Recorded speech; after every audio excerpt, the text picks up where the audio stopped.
Okay, so again, thank you very much for coming. In the old days, whenever that was, history was passed on to the new generation by stories told by the elders.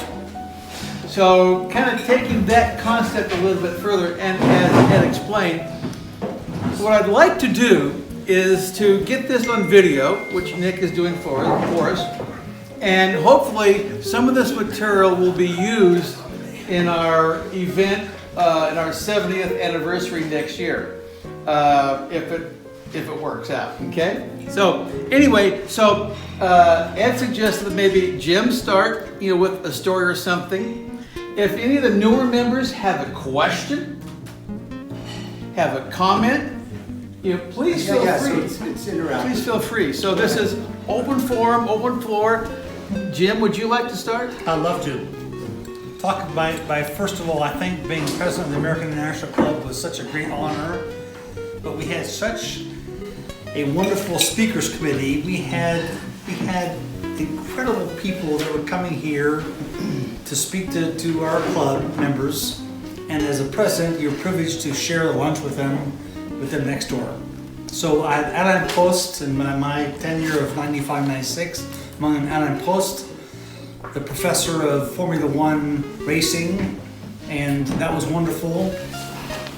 Maybe the anecdote I need to share with everybody is that I had also Pamela Harriman, who was at that time the U.S. ambassador to France and Paris, and Pamela Harriman came and spoke to our club, and she told the story about in 1941 being at her, I think it was her uncle's office, who was Gabriel Harriman.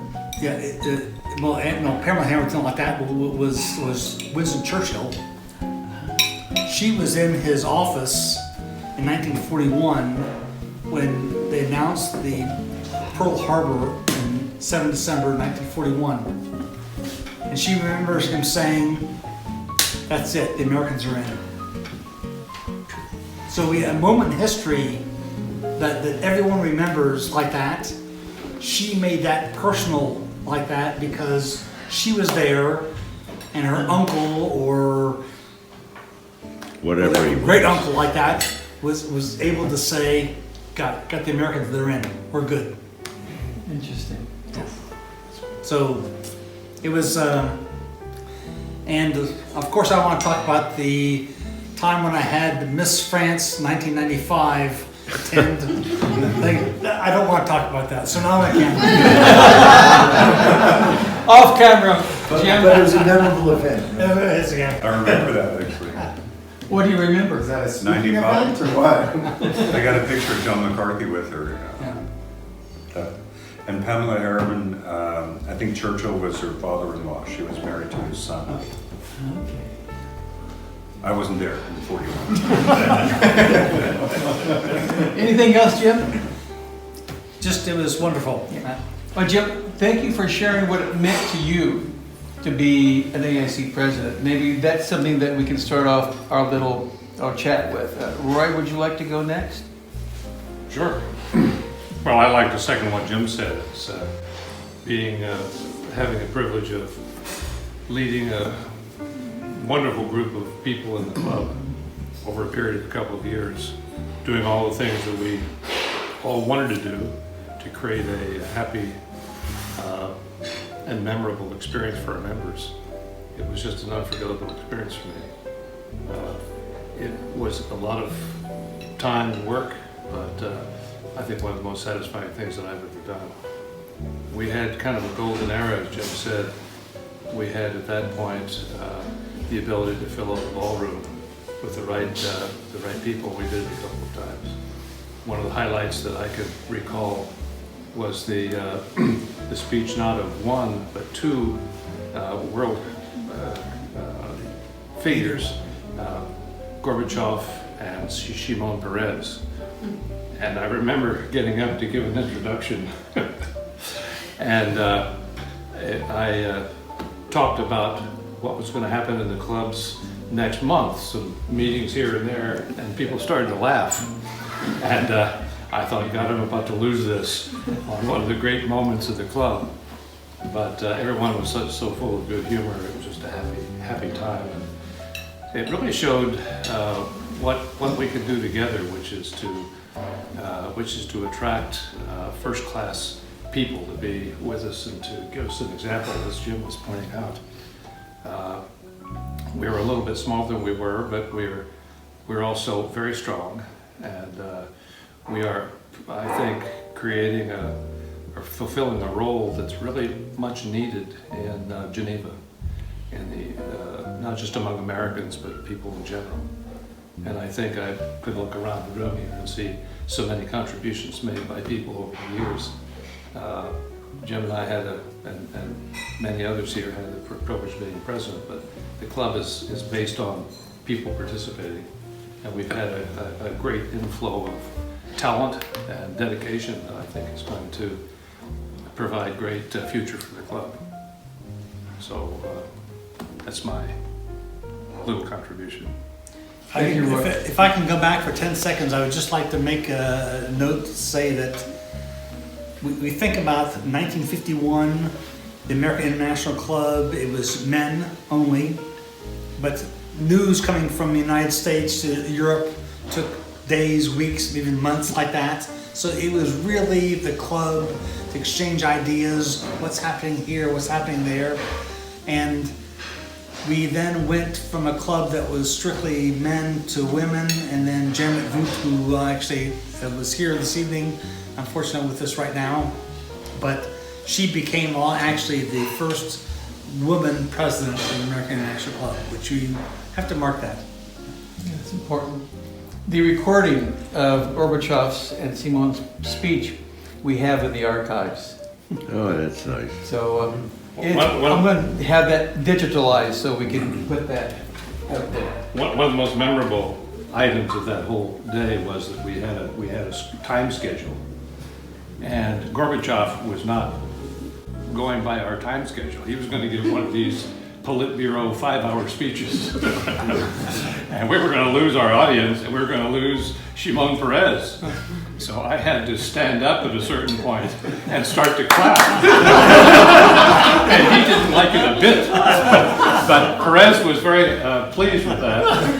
And his wife was in the audience, Reza Gorbachev, and my wife had given her some flowers, and she was kind of looking as if you did the right thing. And just for the record, you were not poisoned afterwards. I think that was the biggest event ever, even bigger than Schwarzenegger, and it was a dinner, if I remember right, not a lunch. You would know, yeah. Yeah, he was. No, wait. We had 500 people The for ballroom was Niven. open completely. That's great. Anything else, Roy? That's it. Okay, next, Claude, you were president in 1974. 4. That's The year the dark. That's for most of you. That's the dark ages. Well, that's the year that I graduated from college. Yeah, don't tell me. It's a kindergarten. I was grown up and out of the Air Force or whatever. No, it was 74. I just,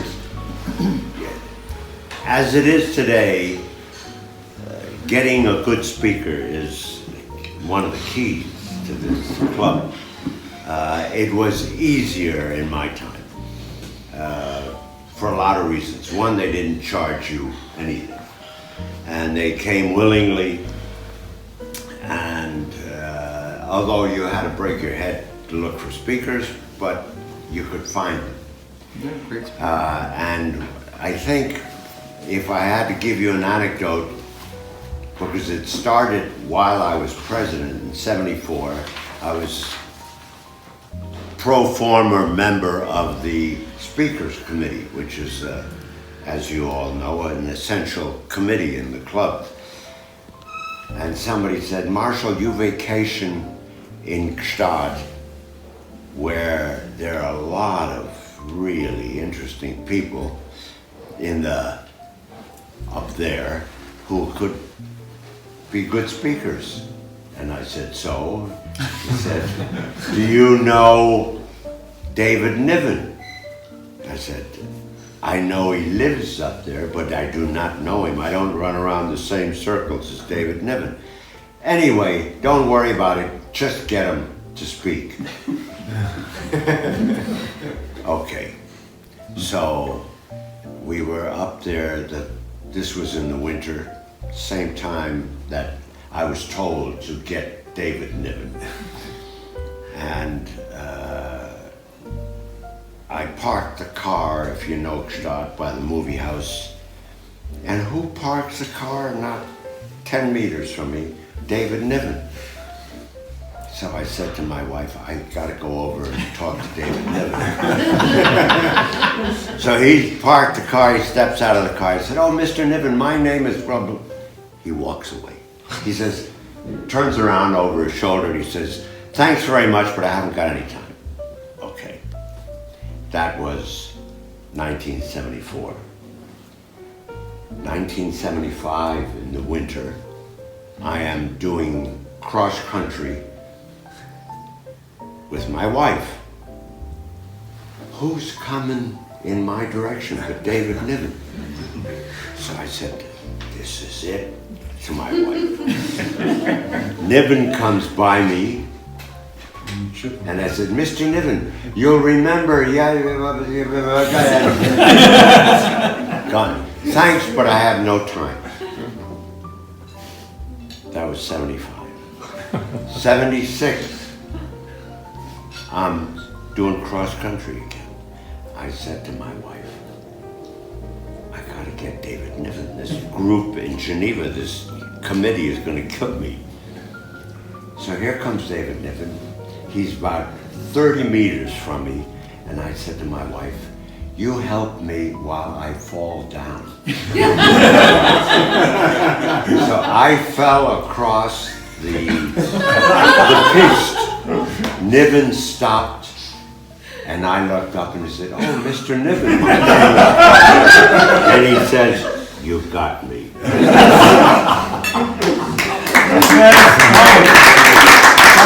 And he came, I don't know, the date's in here someplace. He came a few months later. You've seen, most of you have seen David Niven in a film. David Niven plays David Niven. He was a marvel. And needless to say, it was probably standing room only at the Intercontinental Ballroom. I think we had 500 people for dinner. And Niven stands up and he says, it's his fault that I'm here. So I said, no, you were generous. He says to me, what do you want me to talk about? I said, well, that's not in my script. What do I want you to talk about? You can talk about anything you want. Why don't you talk about, he had written these two great books, if you like David Niven. One is called The Moon is a Balloon, and the other one is Bring on the Empty Horses, which is funny in itself, but I can explain that. So he said, okay, anecdotes. I'll tell you about my life.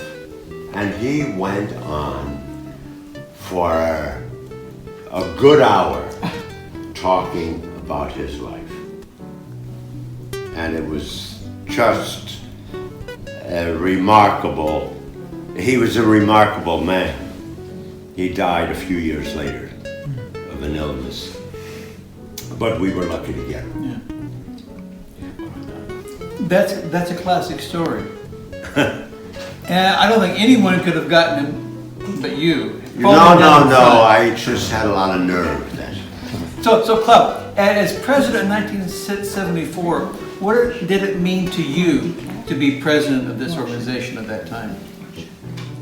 Well, it was 10 years since I arrived in Geneva. Needless to say, I joined the club right away.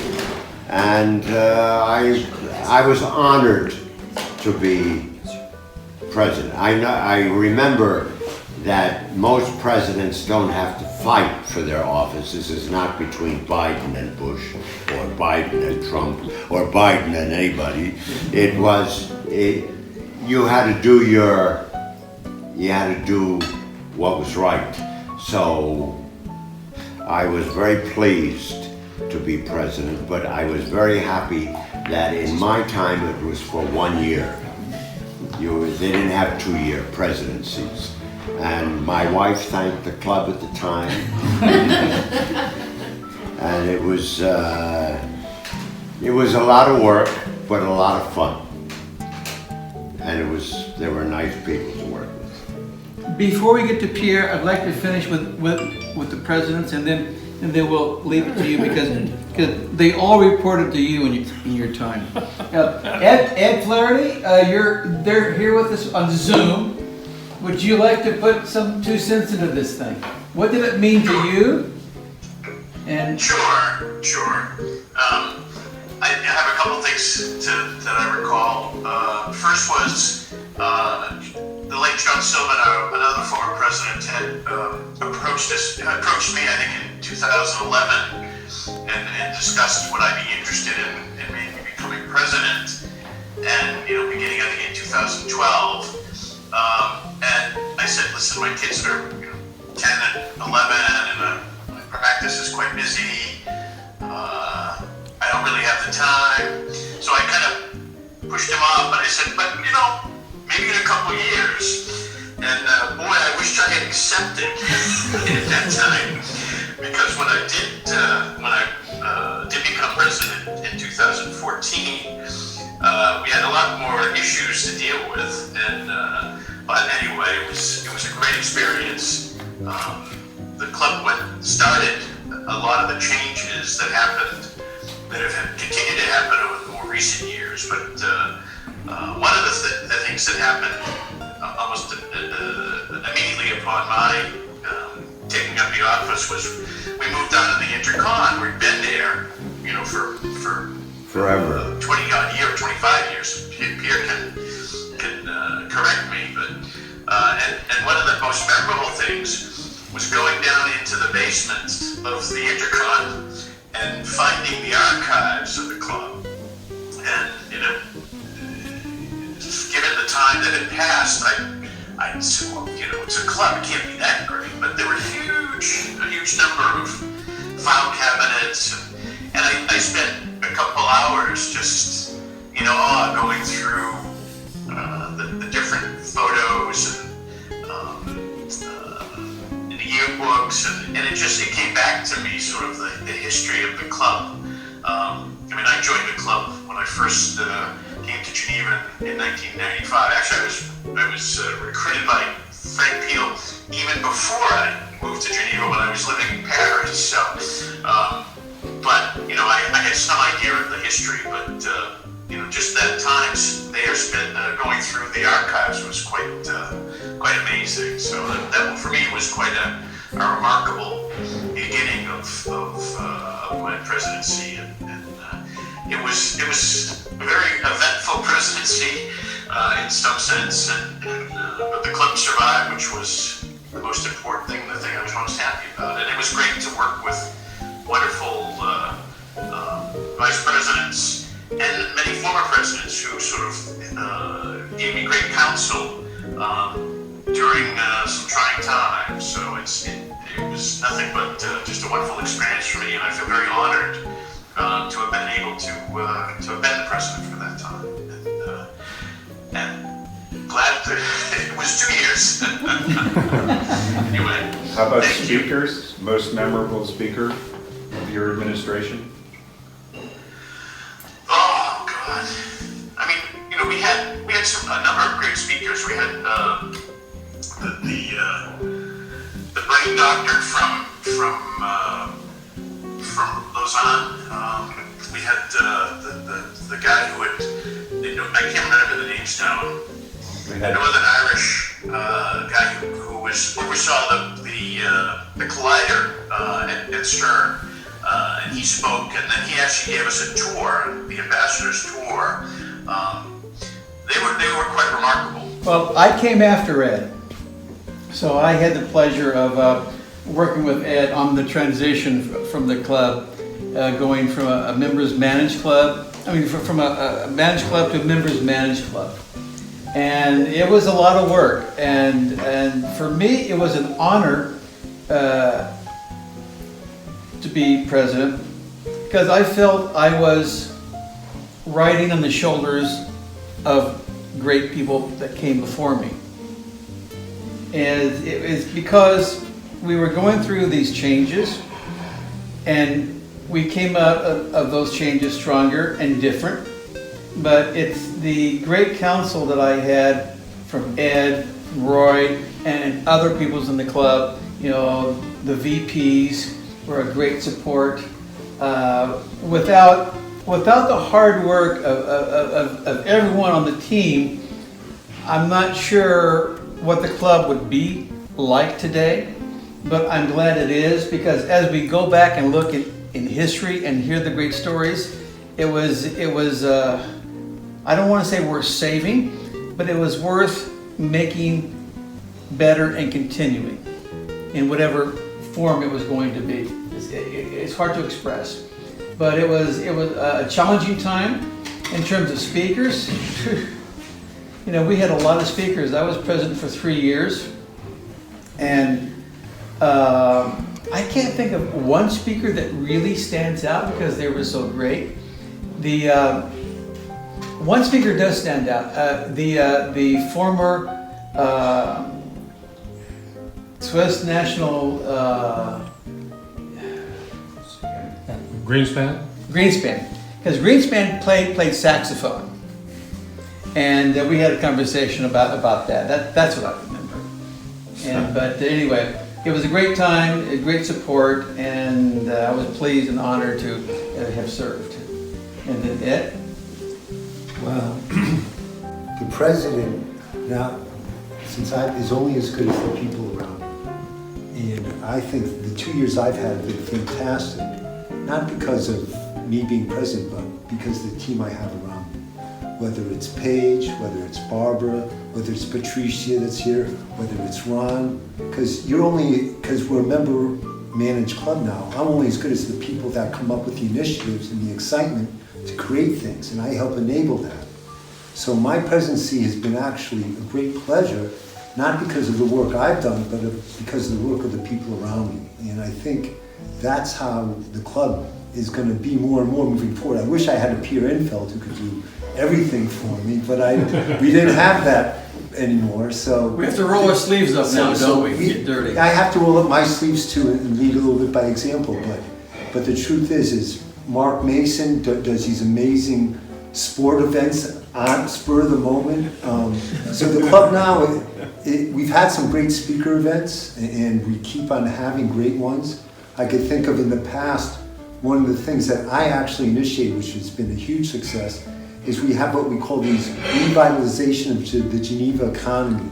And we've had about 6 or 7 or 8 of those. And the first one, I think, is what kind of maybe put me on the map to become maybe even president, was I organized one with Neil Reimer and Jean-Pierre Anger, the ex-Conseil d'Etat, and one other guy. And Neil Reimer was a brilliant guy from Index Ventures. He gave an inspirational speech that was very blunt about that Geneva economically was becoming a graveyard. And he talked about it, and Anger was on the other side, and it was a bit controversial, but it was well attended. That's a great legend. And it was just a great event. And then we created ones after that in that same mold. And we're going to have another one in January also, that the future of Geneva. So these are if I go to speaker events, and I was on the speaker committee for many years before I became president, I could say that the quality of the speaker events, we've continued to have at a very high level, and I'm very proud of that. So there you go. Thanks, Ed. Thanks, Ed. Last but not least, we have Pierre Infeld, who for 30 years, as you know, basically ran the club, and you presidents who reported to him during those years. Reported to him. You know, I think you're lucky, because I wish I had you during my time. So anyway, Pierre, the floor is yours. The privilege we had together was to work with dedicated president and committee members who wanted to do the best for the club every time they could. I can't remember any rivalities between people saying, you took my job, you did that, or you didn't do that. They were always trying to cooperate together, and that was a fantastic experience. Professionally speaking, for me, we've been doing that, and for Patricia, we've been doing that for 30 years. Both of us have done that for 30 years. So chapeau, messieurs, for the work you have been doing and the work you have accepted us to be done through and by you and with you. Now, if we come to the anecdote section, Head Flaherty is reminding me of one. He said that when he went down to the basement, he was shocked by the archives cupboard. And let me tell you the following things. I was hired in '77, and at that time, after the 4th of July, which I was not chairman at that time because I had no idea what was the 4th of July, so I refused that promotion, which I would have considered like something crazy to be done. I was vice president for the first year. The season became a little bit more calm. I mean, July, August, nothing had really happened in the club. And I told Patricia, do you have archives in the club? She said, yes, we do. I said, oh, okay, where are they? Well, let's go down and have a look. They are in the basement. So we went down to the basement of the Hotel Intercontinental, where the cupboard you met were there. She opened the door, and we had a pile of papers falling down on our knees. He said, that's the archive? She said, yes, that's the archive I found. So we started over the month of August to start to classify the archives. By years, we are starting like that. And finally starting to create what we call the master file. In the master file, you had the minutes, you had the directory, if your directory was there, the list of members, and a couple of other things, including the audit of the club and the finance of the club, year by year. So, Ed, you probably have found those master files year by year. And beside, and beside that, we had the rest of the archives. Newsletter were in the master file, but other texts which were written, report from various committee chairmen. So that's why you found archives which were, we hope, to your taste, and classified good enough, at least, until we left. That is the first anecdote. The second one is the one related to the 4th of July. I heard tonight people reminding me about the 4th of July, which was the biggest event in Geneva organized by the club in terms of number of people coming. It was world known. It was a big event, period, in Geneva. And you did it. And Right. you did it. Yeah, we did that with Patricia for 29 years.